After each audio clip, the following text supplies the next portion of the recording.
L'Afrique est actuellement dans un tournant. Sa jeunesse de plus en plus cultivée et émancipée.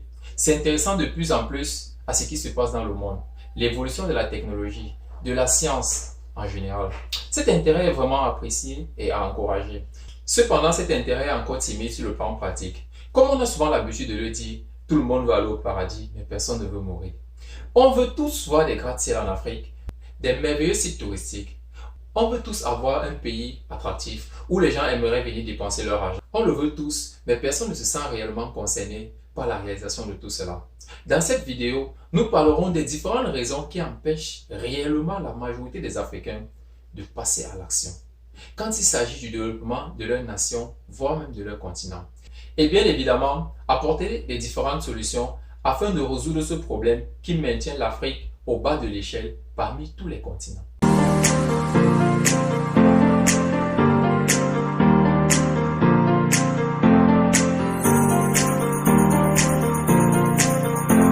Salut à toi, bienvenue sur le Réveil de l'Afrique, ta chaîne. Je suis Olivier Dongué. Ici, je parle à tous les Africains et à toi en particulier. Car convaincu du potentiel que tu as, je vais t'aider à le découvrir si ce n'est déjà fait, à le faire grandir davantage afin d'illuminer notre continent qui a absolument besoin de ta lumière pour briller.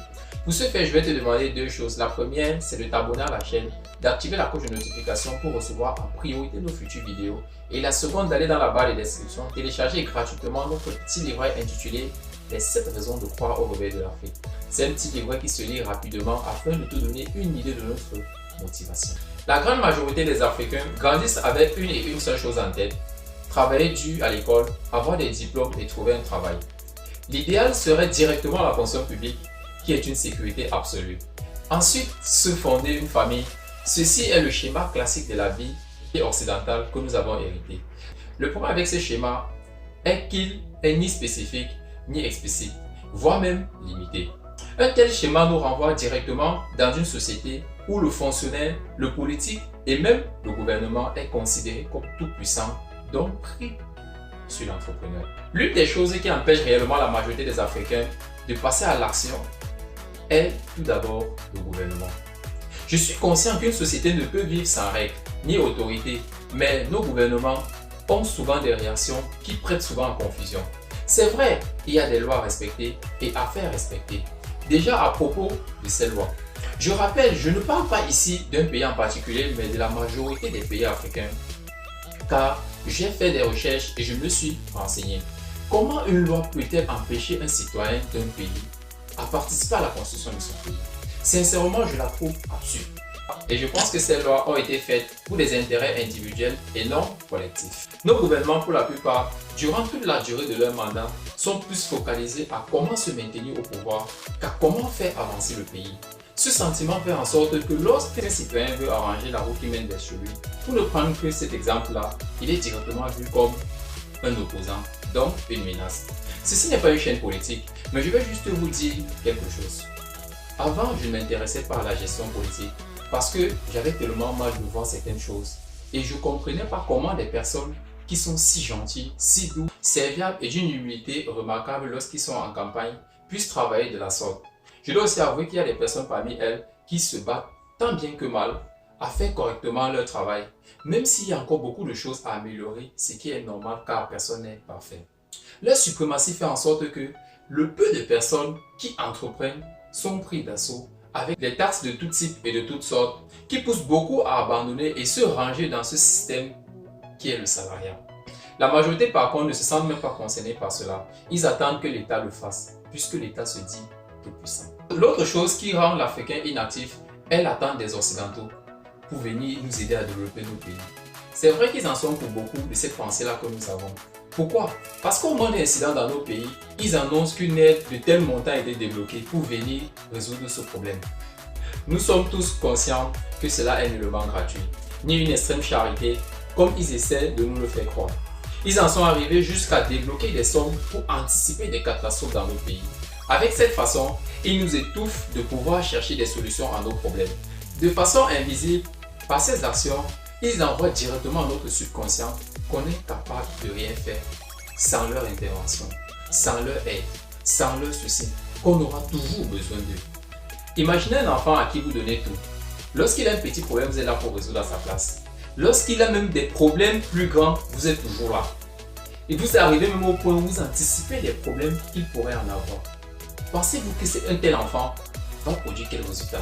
Un tel enfant va penser quoi? Un tel enfant pourra faire quoi dans sa vie de vie? Absolument rien. La dernière chose qui empêche l'Africain de passer à l'action pour développer leur continent est le sentiment d'être petit pour faire des grandes choses. Je sais que vous êtes nombreux à écouter cette petite voix au fond de vous qui vous murmure à chaque fois que vous êtes capable de faire plus grand que ce que vous faites maintenant, que vous êtes capable de faire vraiment grand, mais vous en avez peur et je vous comprends.